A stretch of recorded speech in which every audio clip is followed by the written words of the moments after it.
one of the companies wouldn't answer their phone, and it just kept ringing and ringing, and DecoNetwork picked up after about 2 rings, and so that was probably the biggest deciding factor.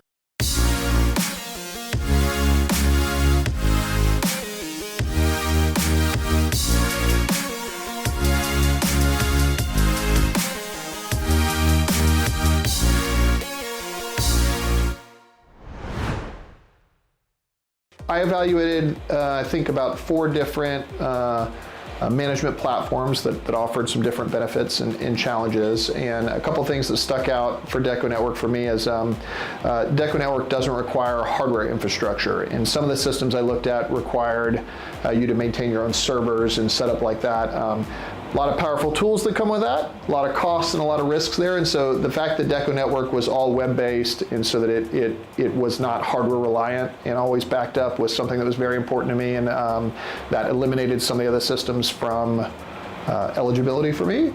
The second thing is I think I had it down to 2 companies that I was interested in, and so I dug around on the internet and I found the tech support phone numbers and called up to like a customer would, and one of the companies wouldn't answer their phone, and it just kept ringing and ringing, and DecoNetwork picked up after about 2 rings, and so that was probably the biggest deciding factor, because you know, on a given week we never have to talk to Deco support, but occasionally we do, and those times are really important, and so the background support has been pivotal.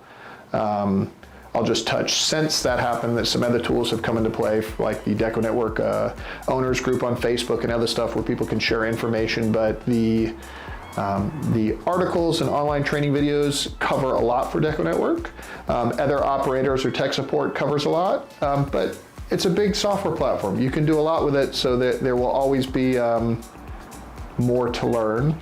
Some is easily learned, and some is more difficult to learn how it's done. Sure. But it's there, which is great.